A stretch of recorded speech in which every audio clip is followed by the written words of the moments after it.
昨夜には生きてたってこと？なんか証拠品足りないな。グループ違うもん。何に気づいたらダメなんだ。何脱獄するの？反応いちいちリアクション大きいな。相当嫌がってたもんな。コントロールできてないな。ここに囚われた時点で終わりみたいな感じ。アリサこんなところで精神統一してんの？感情で動いてないもんね。急にアカペラ入り出したの。画像のやり取りを終え、3人は実際の死体現場の観察を続ける。さっきの写真絶対重要でしょ。シェリーがスマホの撮影機能を試すために撮影した写真。フルーツの盛り合わせが飾られてる。下の方のフルーツは腐っているようだ。城ヶ崎ノアの死体写真。城ヶ崎ノアの死体を撮影した写真。実質の部屋で仰向けで倒れ、血を流して死んでいた。仰向けで倒れたんだ。撃たれたんじゃないの？やっぱ。胸に細長いものを刺した刺し傷がある。棒が見抜かれたんじゃないの？部屋の床に一面に白い塗料に塗られてる。絵描いてたんじゃないの？床が真っ白に塗られているのは、ノアさんがスプレーを使用したからですよね。絵消す時とか白スプレー塗るんじゃないの？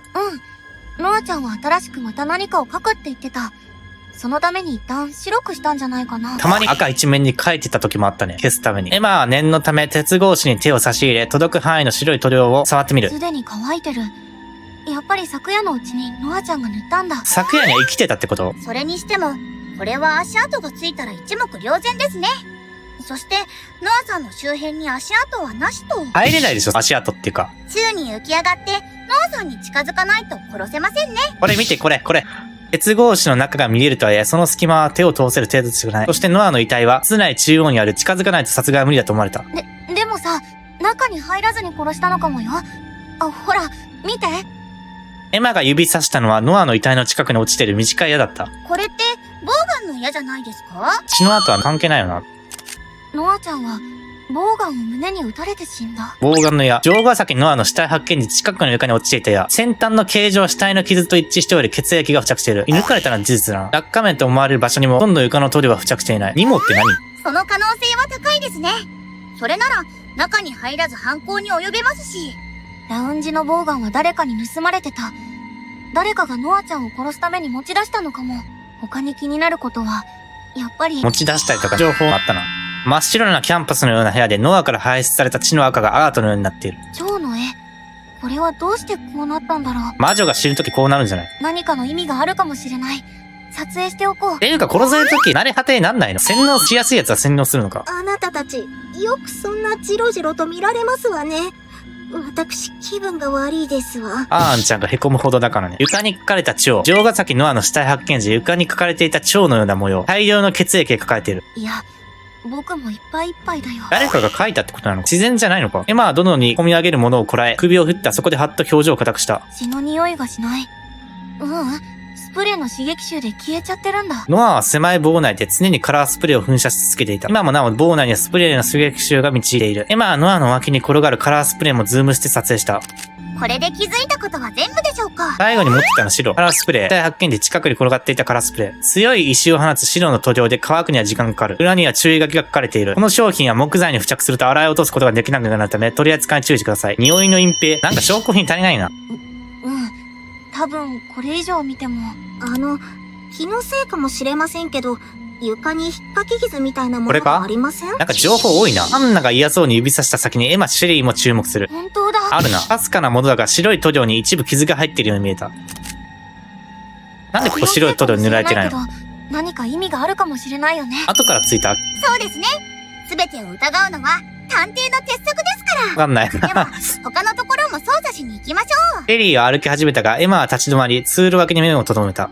地下通路の脇に置いてあるバケツ。エマが中を覗く。鉄のパーツ入ってたよね。するとそこにはバラバラに解体された機械のパーツのようなものが昨日のまま入っていた。昨日はそこまで気にしなかったけど、これも何か意味があるのかもしれない。でも変わってないんだよね。よく気づいたな。分解されたパーツ。廊下のバケツに入っていた分解された機械のパーツ。バラバラになっている修復は困難。これ防寒じゃないの？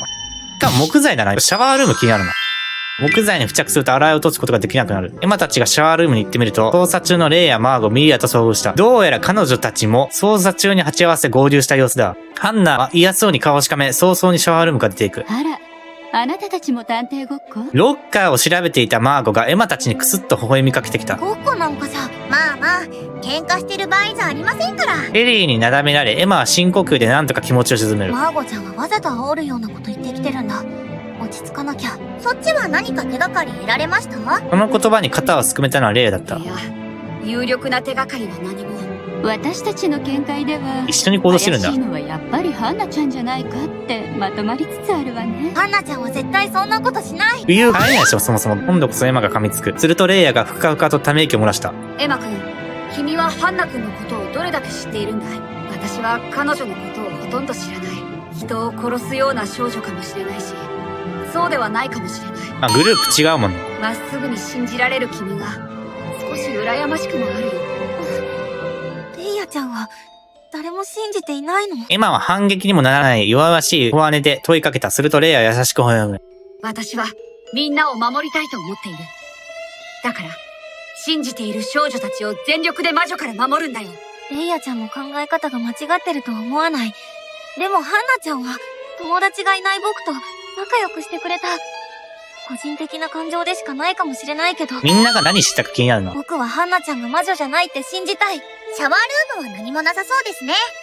どうします？もう出ますか？ペリーがエマの肩にそっと触れてきた。エマは、ちょっとこれ死ぬ？マジで選択肢あるの？ペリーにうなずきを返した。少し考える素振りを見せた。何に気づいたらダメなんだ？少し考える素振りを見せた。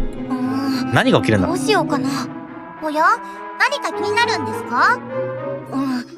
でも別に手がかりじゃないと思う。というか、そもそも僕の気のせいかもしれないし。嫌いとか気になるんだよな。歯切れの悪いエマの返答にシェメリーは首をかしげた。どういうことです？笑わないでね。実はここに入ってからずっと。何、脱獄するの？エマ君、シェリー君、我々は他の場所を調べに行くよ。何か手がかりが見つけられるといいわね。そうだね。レイやマーゴ、ミリアの3人がシャワールームを後にする。それからすぐ入れ替わるようにハンナが戻ってきた。ハンナちゃん、大丈夫？この3人に何をするんだ？別に、全然平気ですわよ。で、ここに何か手がかりはあったんですの？今のところは特に。でも、エマさんが何か気になることがあるそうで。だけど、本当に笑わないでね。何を思いついた？ペリーとハンナに念を押してからエマはおぞおずと切り出した。ここに入ってからずっと、誰かに見られてるような気がしない？誰に？ハンナとシェリーが顔を見合わせる。それからエマに向き直り、同時に首を横に振った。私は感じませんね。プロとはまた違う存在？私も、全く。そっか。やっぱり気のせいなのかな。3人は誰からともなくシャワールームを見渡す。もしや、どこかにカメラでも仕掛けられているとか？いえ、もしそうだとしたら最低ですわ。ペリーとハンナがあちこち念入りに探り始める。エマも同じようにあたりを調べていると、少女の笑い声が響いた。何？今の声。誰の声だ？明らかにシェリーとハンナではない。声はシャワー内に備え付けられた鏡の方から聞こえたような気がした。エマは恐る恐る割れた鏡を覗き込む。ひび割れていた鏡にさらに亀裂が走っている。鏡の中から誰かの両腕がエマにかけて伸びてくる。細く青白い腕がエマの肩をがっちりと掴む。あなたなら発症が合うと思った。綺麗な桜色の髪。ねえ、私にちょうだい。そのままエマは声を上げるまますらなく、鏡の中に引きずり込まれた。今の音、何ですの？エマに気づいてない。エマさんが何か落としたんじゃないでしょうか。ハンナとシェリーが音のした方向へ向かう。エマさん？あれ？いませんね。今の一瞬の出来事で、そこ、スマホが落ちてますわ。ハンナが指さした先、タイルの上にスマホが転がっていた。さっきの物音は、これが落ちた時のものでしょうか。気にしながらシェリーがスマホを拾い上げる。それ、エマさんのなんですの？あれ？電源が入りませんね。落ちた時壊れてしまったのかもしれない。というか、エマさんはどこに消えたんですの？このまま行方不明エンドだ。謎ですね。どこかに隠し扉があるとか？シェリーちゃん！ハンナちゃん！僕はここだよ！お願い気づいて！これ次、エマが連れ出す側になっちゃった。エマは鏡の向こう側にいるシェリーとハンナに大声で呼びかけた。だが、エマの叫びは二人に届かない。どうなってるの？ここって、もしかして鏡の中の世界とか？先輩の魔女のいたずら多いな。シェリーとハンナは鏡の向こうのシャワールームでどこかに隠し扉はないかと探し回っている。彼女たちの背後に現れた人影を目にして、エマは戸惑いの声を上げた。嘘！あら、エマさん。もう、どこに消えてたんですの？突然いなくなるからびっくりしちゃいましたよ。ごめん。あ？外で物音がした気がして、見に行ってたんだ。でも僕の気のせいだったみたい。誰だこいつ？成り変わってる。エマの姿をした何かが、シェリー、ハンナと会話してる。潜んでたの、シャワールームに。なんで？誰なの？あれ？僕はここにいるのに。これ魔法か誰かの。そろそろ行こっか。誰と成り変わってる？そうですわね。ここにはもう、何もなさそうですし。あ、そうだ。スマホが落ちてたんですけど、これ、エマさんのじゃありませんか？シェリーとハンナがエマの姿をしたそれと連れ立ってシャワールームを後にしようとする。そうとか関係ないな。二人とも待って！それは僕じゃない！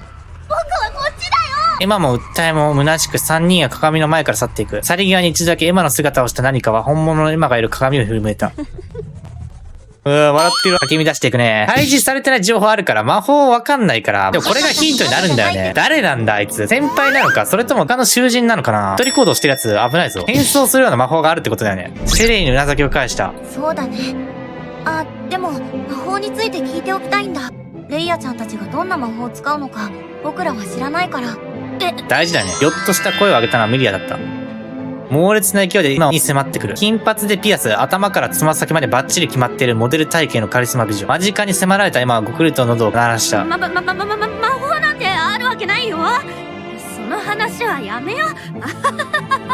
魔法を使いこなしてるかどうかだよな。乾いた笑いがシャワールームに響く。むちゃくちゃ怪しい。敵払いをしたのはレイヤだ。エマ君もどうやら魔法を使えないみたいだし、みんながみんな自覚があるわけではないんじゃないか。あ、うん。そうだよね。エマ自身も自覚してないからな。ちなみに私は、少々君たちを誘惑してしまう魔法を無自覚に使ってしまっているようだね。レイヤ誘惑なのか。レイヤちゃんは確かに。もういいかい？視線を集めてるもんね。あと、昨夜の行動について聞いておきたくて。それ一番大事だよね。アリバイ大事だから。ミリアがまたもうギョッとした声を上げ、エマにせかせかと迫ってくる。反応いちいちリアクション大きいな。レイヤちゃんと同室で寝ているけど、同室ってだけだからね。変な意味じゃないからね。同じ部屋なんだ。それぞれ違うベッドで寝ているからね。上下違うよね。二段ベッドだから。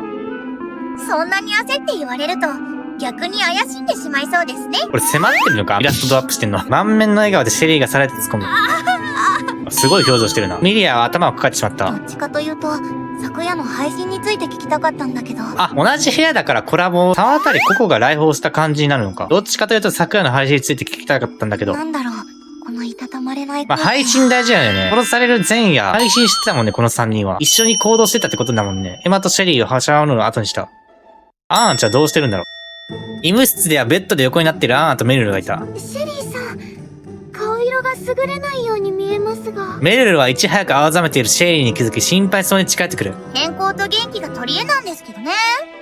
さすがに疲れが出たのか。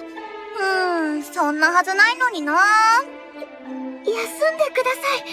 疲れが取れるハーブティーを入れます。調合してるない。ありがとうございます。ポットでお湯を沸かし始めたメルルの方へとエマは歩み寄った。メルルちゃん。ハーブティーを入れるのに集中していたのか、メルルはビクンと大きく肩を跳ねさせた。驚かしちゃってごめん。いえ。私の方こそびっくりしちゃって申し訳ないです。深呼吸しますので少々お待ちください。深呼吸してる。しばしメルルの気分が落ち着くのを待ってエマは口を開いた。アンアンちゃんの具合はどう？今は落ち着いています。ショックですよね。自分のお部屋に戻ったらノアさんがあんなことに。メルルの瞳が泣きそうに潤む。私、ノアさんに何もしてあげられなかった。一人でずっと行動してたもんね。こんなことになるなんて誰も予測できないよ。あのさ、ずっと誰とも行動してなかった奴が死んだから、唯一一緒にいたのがアーンだからな。うなだれるメルルが見ていられなかったのがエマは大きく声を上げたこ。れって何のハーブ？すごいよね。ハーブを摘んでお茶入れられるなんて。ローズマリーです。疲労回復にいいんですよ。気をそらすことに成功したらしく、メルルがほんわかとしたようになる。よかったら、エマさんも飲んでいってくださいね。ありがとう。エマたちはメルルからハーブティーを受け取った。すっきりした爽やかな香り。ちょっと気分が良くなったかも。一息ついてからエマはアーンのベッドに目を向けた。アンアンちゃんはノアちゃんと同室。話を聞いておきたい。この部屋暖炉の上に水出すとかあるんだけど、この暖炉で温めてんの。コミュニケーションが取れるか不安だけど。エマは覚悟を決めて表情となってアーンへと近づいていった。アンアンちゃん、大丈夫？エマがベッド脇に立ってみれば、アーンはぼんやりと天井を見上げていた。そのさ、アンアンちゃんとノアちゃんは同室だったよね。一緒に過ごした時間は長くないとは思うけど、何か気づいたことはないかな？アーン盛大なため息をついた後、気だるそうにスケッチブックを手に取った。それ大事だね。一番よく知ってるもんね。スラスラと何かを書いてエマの方へと見つけてくる。同室はとても嫌だった。それはそうだよね。スケッチブックに走り書きされた文面は力強く本音を物語っていた。そうだよね。それ動機になっちゃうんだよね。あれ？それ書いて言ってくるってことは怪しくもないもんね。スケッチブックの端が一部折れていて、ちらっと見えたものにエマの目がとどまる。アンアンちゃん、そのページに書かれてるのって、エマが指をさすとアンは気まずそうに視線をそらした。やがて諦め、スケッチブックを1枚破ってエマに渡してきた。紫の蝶。の絵エマは思わず身を乗り出し、ぐっとアンに顔を寄せてしまう。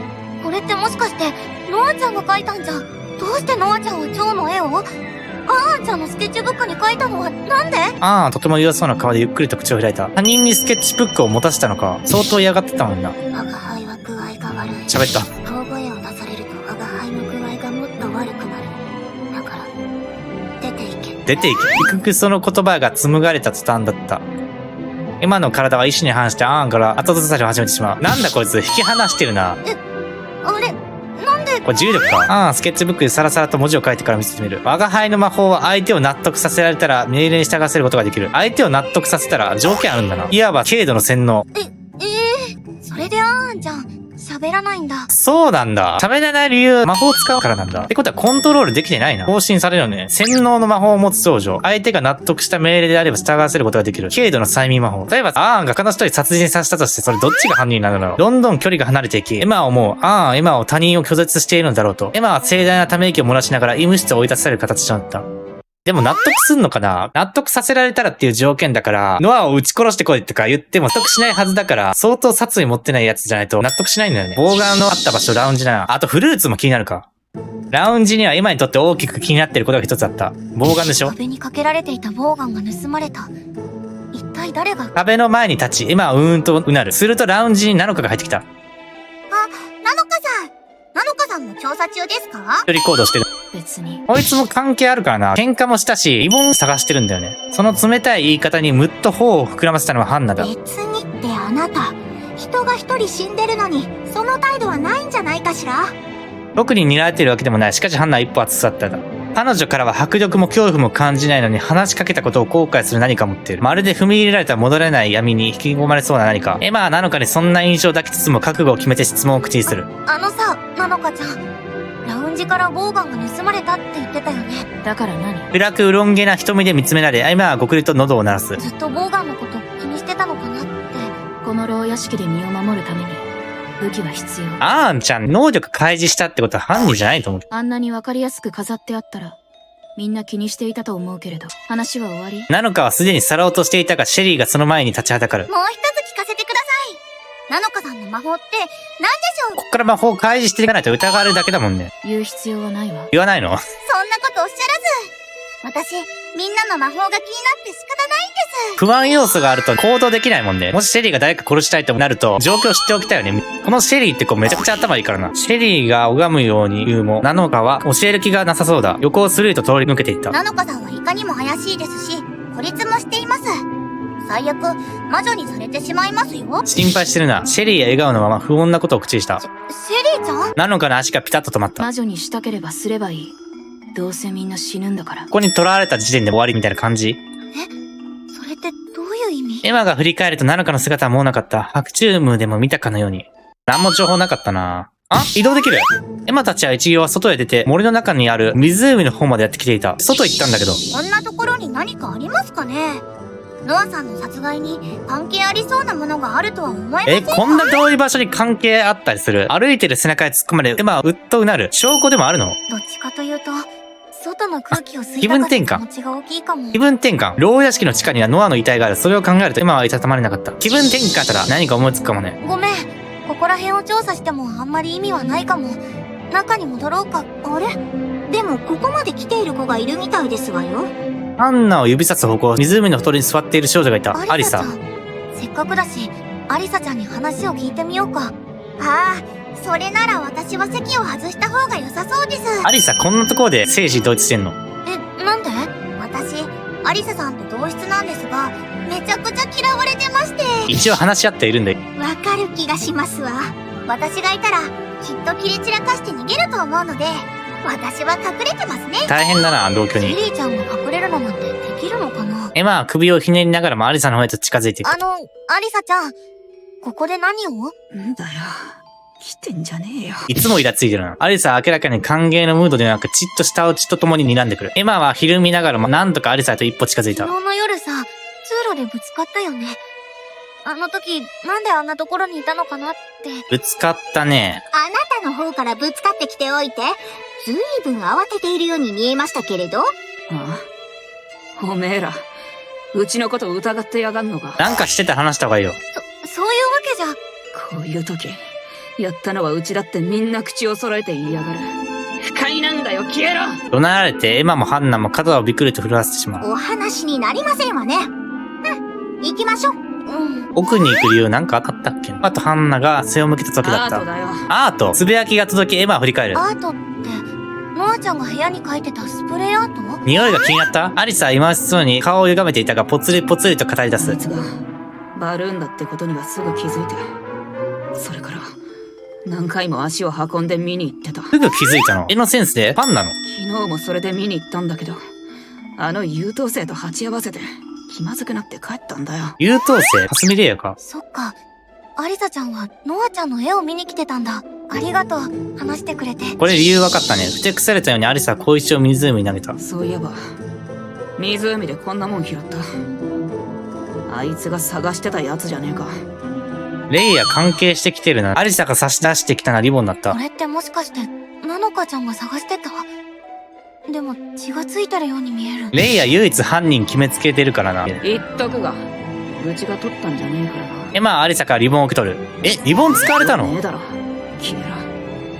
そこに隠れてるハエ女と一緒に。セリーの存在に気づいてるな。ハエ女って言ってる。誰かに取られてたんだな。リボン。湖付近で発見したリボン。これ証拠隠滅してたのか？血液と白い塗料と思われるものが付着している。めちゃくちゃ重要な証拠を見つけてない。白い塗料ついて消せないから捨てたのか？リボンになんで血ついてんだ？紐か？ゴムみたいな感じないよな。なんで血なんかつくんだ？せめて妖精さんって言ってください。容器別とかじゃないの？思い切りバレていたらしい。茂みに隠れていたシェリーが姿を現した。ちなみに、私はアリスさんを疑ってないですよ。死因分かってないんだよな。見抜かれた事実はあるけどね。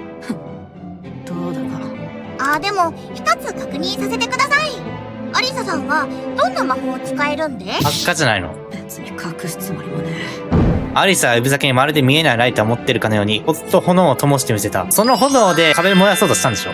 パイロキネシスですね。パイロキネシス。すごいすごいすごい。シェリーはアリサの魔法を見て大喜び。発火の魔法を持つ少女、何もないところからライターのように火をつけられる。ライター程度なんだ。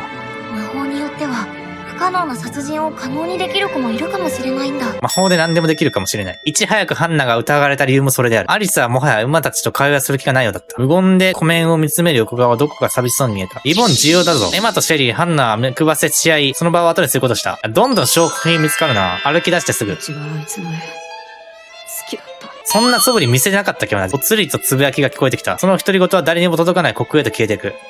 外出てたんだ。娯楽室。リボンを求めて争った場所だね。エマたちが娯楽室に行ってみると、ソファーでくつろいでるココがいた。ココはあくびをしながらスマホを眺めている。遊んでるな。ちょっとあなた、みんなが必死に調査してる時に何を遊んでいますの？うっざ。私今忙しいんだけど。ほっとけよ。この言い草にエマも少しカチンとした。人が死んでるんだよ。知らないやつ死んでメソメソしてろって。無理。そういうのキモいから、私と推し以外、この世界の奴らは全部死ねばいいと思ってんの。勝手に調査でも何でもやってろっつうの。なんかちょっと嫌な子だな。話が合いそうにない。忙しいって、ココさんは何をしているんです？コミュ力すごいな。シェリーは特にここの態度に動じる様子もなくニコニコと問いかけた。感情で動いてないもんねと。昨日の配信、アーカイブの確認。証拠になるね。そういえば、昨夜はココちゃんたち配信してたっけ？アーカイブが残せるんですね。やたらと凝ってるんですね。アリバイ作れるな。配信しても我々しか見れないのに、その機能に意味なんてあるんですかね？私には意味があんの。いいからこれからも配信見てって。ココちゃんの魔法って配信することと関係あるのかな？なんだろうな。シェリーも同じこと思ったらしいコ。コさんの魔法は配信に関係しているんですか？キモ。なんであんたらに私の魔法を教えなきゃいけないわけ？配信で自分語りはするのに？それとこれとは別なんだって。もううるさいなバンとここはテーブルを叩いて苛立ちをあらわにしてくる。私一人で配信しても、同説ほぼゼロとか終わってね。レイヤとコラボしたらみんな見たくせにさ。私って恋愛か？なんなのあいつうぜえ。死んでくんないかな？コラボした相手にすごいイラついてるな。コラボしてもらっておいて、それはないんじゃないかしら？私頼んでねえし。あっちが誘ったんだし。レイヤから誘ったの？ここからじゃないんだ。ますますレイヤ怪しくなってくるぞ。アリバイ作るでしょ。あなたお話になりませんわ。まあまあ、真っ赤になって怒り出したハンナをシェリーが引きずる。これ以上娯楽室にいたら喧嘩がヒートアップするのは目に見えた。ここには何も手がかりはなさそうですし、出ましょうか。そうだね。分かったのは、ココさんが邪悪ってことぐらいですかね。今も思わずと言ったら風に覗いた。いやでもわかんないな。レイヤーが怪しいって思わせてんのかなって思っちゃうな。食堂行くか。エマたちは食堂の調査やってきた。さすがに食欲はないですわ。どう殺したのかわかんない。この料理ってずっと置きっぱなしなんですかね。フルーツ関係あるんだよね。下の方のフルーツは腐っているようだ。さすがに定期的に入れ替えてるんじゃないかな。ビュッフェカウンターに並ぶ料理の数々を前にそれぞれが言う。会社が入れ替えてるんですかね。私たちは厨房に入れないですが、やっぱり料理も会社が？あまり想像させないでくれませんこと。これから何も喉を通らなくなりそう。3人はチリチリになって食堂を一通り見て回ることにする。犯人はなぜノアさんを殺そうって思ったのでしょうか。殺人衝動以外にもあるよね。テーブルの下を調査中にふとシェリーが投げかけてきた。ノアさんは一体どういう人物だったのでしょうね。マイペース。関わった時間が短すぎて、いい子だったとは思うけど、他にはお絵かきが好きだったってことくらいしか。誰からもヘイト買ってないから殺される理由がないんだよね。あるとしたらあーんぐらいだけど。僕が接したノアちゃんは、無邪気で素直ないい子って印象だった。でもたった数回会話を交わしただけだし、本当のところはわからない。ただ、殺される理由があるような子には思えないよ。有名なストリートアーティストでもありますね。それも何か関係があるのか。バルーンに恨みを抱いていた人物？そんなことある？ね。有名人はどこで恨みを買うかわからないもの。有名人？今んとこバルーンとレイヤーが注目されてるような子だな。どんな理由があるにせよ、共通点あるとしたら。殺人は許せない。でも、誰かが殺したんだ。誰がそんなことを。嫉妬で殺したとかじゃないよな。一つ不思議なのは、おそらく外出禁止時間に殺害が行われたと思われることですね。両ヶ崎のは留学とか聞いてないもんね。僕もそれは思った。外出禁止時間に殺害が起こったなら、囚人は全員アリバイがある。全員アリバイあるよね。オートロックで全員中にいるから。ほぼ全員ですかね。アンアンさんは医務室にいます。アンさんだけ自由に動けるんだよね。あ、そうか。医務室は施錠されるわけじゃない。まあ思い当たることがあったのか、はっと表情をこわらせる。誰か隠してる魔法あったらもうわけわかんないけどな。深夜でも出られるとか。僕も一人で寝てたから、自室にいたって証明してくれる人がいない。もしかして、夜間のアリバイ証明ができないのって、僕とアンアンちゃんだけ？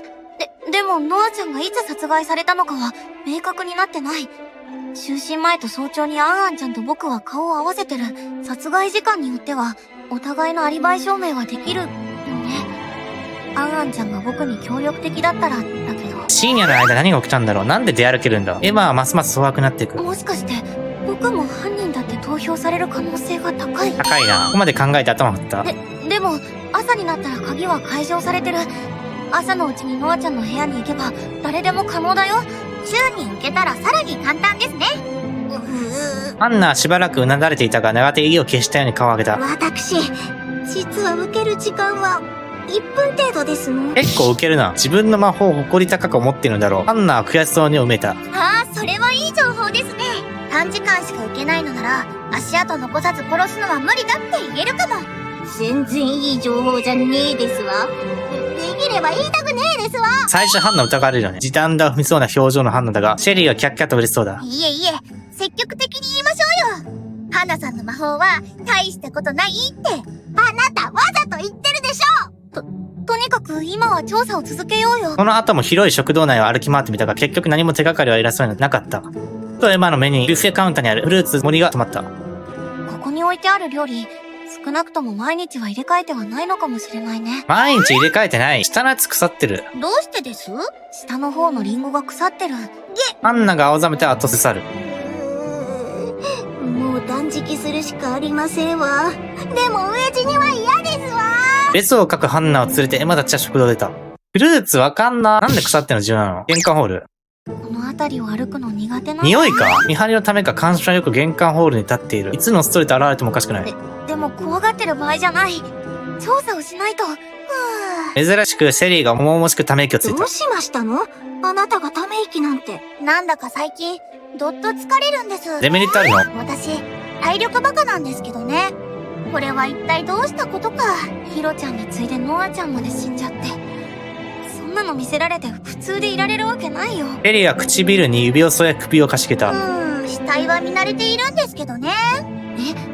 それってどういう意味？エマは問いただそうと口を開きかけたが、その前にハンナは声を上げた。ここにある掃除ロッカー、開きっぱなしになっていますわ。職業柄だから見慣れてるんじゃないの？あれ、本当ですね。3人は階段のそばにある掃除ロッカーへと歩み寄っていく。看守が掃除しているところ見たことあります？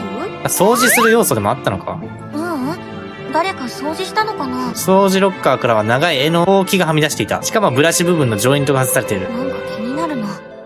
ブラシ部分のジョイントがないの？ここは埃っぽいですけれど、掃除をする心の余裕は持てませんわね。他に気になるものはなさそうだ。エマたちは監視の目から逃れるようにそそくさと玄関ホールを後にした。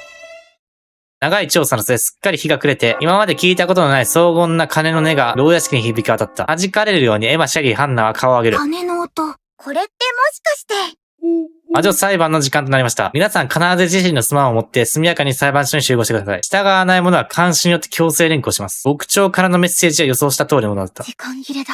行くしかないですね。証拠は見つめ切ったのこれで。これだけで情報わかんの？シェリーがお手上げと肩をすくめ、エマもハンナも渋々と頷き通路を歩き出した。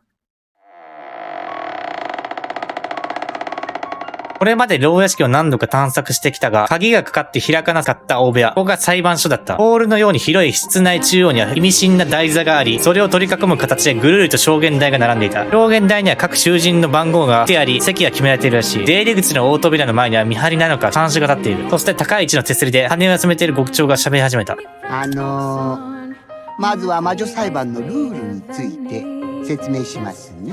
1時間の議論の後、犯人と思われる人物に各自の端末で投票してもらいます。実際1時間ぐらい時間かかるの？投票で魔女に決められた人物は中央の台座へと連行、処刑執行になるって感じです。これ魔法わかんないやつが犯人だったらわかんないぞ。犯人を魔女を確定させないと。でも一体誰なの？1時間もいらねえよ。さっさと投票して終わらせろ。あれ、それならあなたが犯人だって名乗り出てくれるかしら。そうしたらお話は簡単に終わるけれど。うちはやってねえ。疑うのは勝手だけどな。覚えのない殺人犯になるつもりはねえよ。いや、あんた何人か殺してそうだけどね。本当は殺したんじゃないの？あてし、アリサに投票しちゃおっかな。てめえ。遠すぎでしょ。早速火花を散らし始めた少女らにエマは萎縮してしまう。こんな空気の中で発言するなんて、僕には。エマがうつむき影に視線を覚ませると、隣にいるメルルが視界に入る。メルルも泣きそうな表情だ。青ざめて震え、険悪な空気に怯えきっている。皆さん怖いです。メルルちゃんも不安なんだ。メルルちゃん、大丈夫。僕らは信じ合って頑張ろう。エマがそっと励ましの声をかけると、メルルははっと顔を上げた。ありがとうございます。エマさん、私、こういう時に強くいられる自信がなくて、きっとまともに何も言えないと思います。でかいか。だから、エマさんのサポートさせてください。ありがとう。近くに心強い味方を得て、エマの瞳に光が宿る。いけない。絶対に犯人を探し当てるんだ。それでは魔女レイヤー映らないな。改定です。急にアカペラ入り出したな。さて、まずは何から話すべきかな。それはもちろん、犯人を示す明確な証拠からですよ。んなもんあったら苦労してねえよ。ピーンと時間帯調べたいね。で全員のね、状況アリバイとか。死体に犯人の名前でも書いてあるってのか。